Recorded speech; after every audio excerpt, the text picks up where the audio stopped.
আসসালামু আলাইকুম। আজকে আমি আপনাদের সাথে শেয়ার করব। এখানে বট রান্না করেছি, আমরা সবাই একসাথে খাচ্ছি, ওটাই শেয়ার করছি। আর এখানে ধইনা পাতা ভর্তা করেছি, এখানে মেথি শাক ভাজি করেছি, আর তো একসাথে সবাই খাবো ছেলে মেয়ে কিনে। আর এখানে ডাল রান্না করেছি ঘন করে। তো এটা আজকে আমাদের দুপুর বলেন রাত বলেন 2 বেলার খাবার।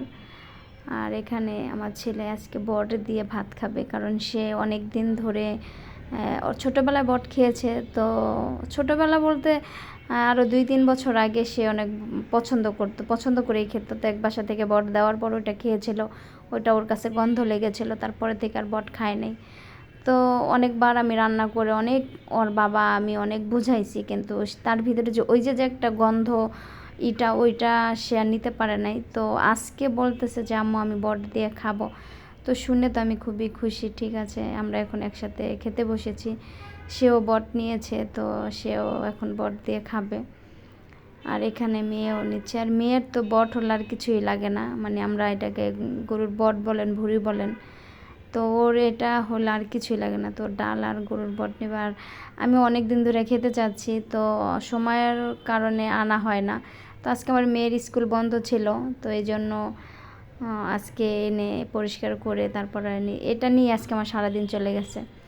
আর এখানে আমি শাক ভাজি দিয়ে একটু ভাত খাবো, তারপরে বট খাবো মজা করে।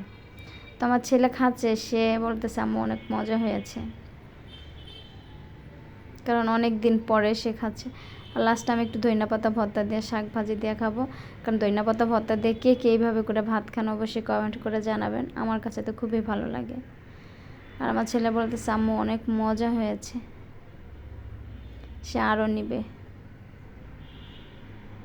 একটু ঝাল হয়েছে আজকের, কিন্তু একটু ইচ্ছা করে ঝাল ঝাল করে রান্না করেছি। তো আমাদের এই ভিডিওগুলো যদি ভালো লাগে অবশ্যই লাইক কমেন্ট শেয়ার করবেন, আর আমার চ্যানেলটা সাবস্ক্রাইব করে দেবেন এরকম মজার মজার ভিডিও পেতে। তো আমার ছেলে বলতেছে আম্মু আরও আরও দাও, বট দাও। তো আমি খাবো, আমি অনেক দিন ধরে খেতে চাচ্ছি, আমার কাছে খুবই পছন্দ, আমার খুবই মজা লাগে। তো আমি বট খাওয়া শিখেছি আমার হাজব্যান্ডের কাছে এসে, কারণ আমি আগে খেতাম না।